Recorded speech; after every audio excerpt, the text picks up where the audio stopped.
ICRPG पे हम आज डिस्कस कर रहे हैं। तो सबसे पहले ICRPG क्या है, आप एक बार बच्चों को डिटेल में जरूर बताइए। जी सभी, तो सर्वप्रथम तो सर सभी विद्यार्थियों का हार्दिक स्वागत है हमारे इस YouTube चैनल पर।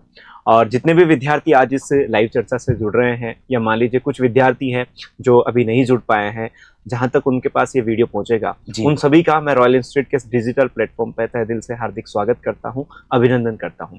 जैसा कि सर ने मेरे से क्वेश्चन पूछा है कि ICRPG क्या है, तो डियर स्टूडेंट्स, कोई भी वो स्टूडेंट जो BSc एग्रीकल्चर कर रहा है और वो अपने जब BSc पास आउट होता है और 4th ईयर होता है, तो उसके पास में दो ऑप्शन होते हैं। या तो वो अपना करियर जो है एज ए अपने आप को जो है डेडिकेट करे कंपटीशन के लिए, एग्रीकल्चर ऑफिसर, AAO, या फिर मान लीजिए कोई भी सेंट्रल में IBPS FO की ओर अपने ओर को लेकर जाए।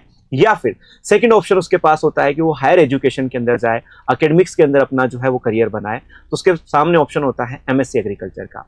MSc एग्रीकल्चर करने के लिए उसके पास में 3 ऑप्शन होते हैं। पहला ऑप्शन होता है कि उनके जो स्टेट होता है उस स्टेट का एंट्रेंस स्टेट, जैसे कि अगर मैं बात करूं सर, कोई राजस्थान का स्टूडेंट है जो राजस्थान के अंदर ये यहाँ से बाहर अपनी BSc एग्रीकल्चर की पढ़ाई कर रहा है, हो सकता है पंतनगर विश्वविद्यालय में हो या फिर हरियाणा विश्वविद्यालय में हो, कहीं भी हो, जो राजस्थान के मूल निवासी हैं, अगर वो PG की तैयारी कर रहे हैं राजस्थान प्री PG की, तो उन्हें वो प्री PG का एंट्रेंस टेस्ट देंगे, जो भी इस वर्ष जो है जोधपुर कृषि विश्वविद्यालय ने करवाया था। और उसमें सर हमारी बहुत शानदार रैंक रही है।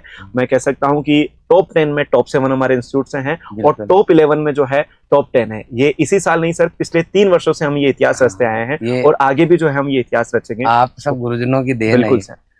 सेकंड ऑप्शन आता है सर CUET का, कॉमन यूनिवर्सिटी एंट्रेंस टेस्ट के माध्यम से, जैसे कि BHU हो गया, नागालैंड हो गया, या फिर हमारी जो है शांति निकेतन वाली जो है यूनिवर्सिटी, वहां पर हो गया।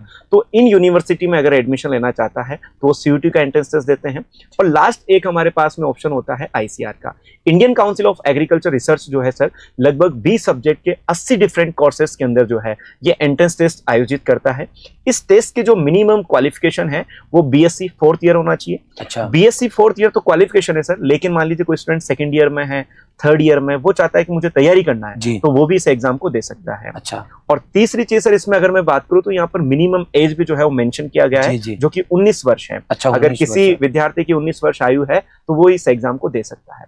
सेकंड बात अगर हम बात करें सर इस एग्जाम के पैटर्न की, तो ICR का जो ये एग्जाम पैटर्न है जो MSc के लिए है, जिसको हम ICRPG बोलते हैं, पहले सर इसको JRF कहा जाता था, अभी इसको ICRPG के नाम से जानते हैं।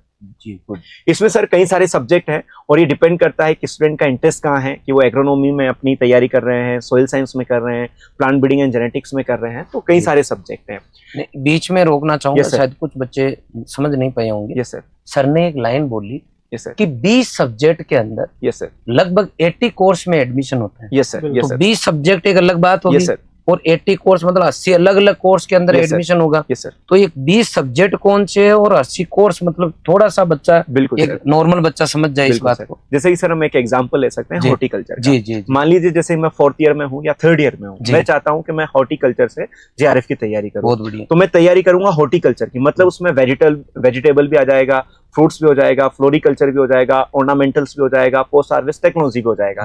अब मेरा इंटरेस्ट हॉर्टिकल्चर में किस पर्टिकुलर पे है, जैसे मेरी रैंक लग गई, रैंक लगने के बाद अगर मेरी रैंक अच्छी है तो अगर मेरी इच्छा है मैं वेजिटेबल में करना चाहूँ तो IRI के वेजिटेबल डिपार्टमेंट से कर सकते हैं, फ्लोरिकल्चर से कर सकते हैं। इसी तरीके से सोइल साइंस वाले जो स्टूडेंट हैं वो फिजिकल साइंस ग्रुप से करते हैं सर, और फिजिकल साइंस के अंदर उनको 4-5 ऑप्शन मिलते हैं, जिस तरीके से soil science and agriculture chemistry हो गया, एग्रोमेटोलॉजी हो गया, सोइल फिजिक्स हो गया, एग्रोकेमिकल्स हो गया, एनवायरमेंटल साइंस हो गया। तो ये डिफरेंट कोर्सेज हो गए सर। बहुत बढ़िया, गुड। ये मेरे ख्याल से बच्चों के समझ में आ गया होगा कि सब्जेक्ट जो है यहाँ 20 सब्जेक्ट, मतलब हॉर्टिकल्चर एक सब्जेक्ट है, वेजिटेबल साइंस एक कोर्स है। बिल्कुल सर, एक कोर्स है। समझ गए? Yes sir. तो ये सर का कहने का मतलब है। बहुत बढ़िया सर, बहुत अच्छे से आपने जो है हमारे को बताया है।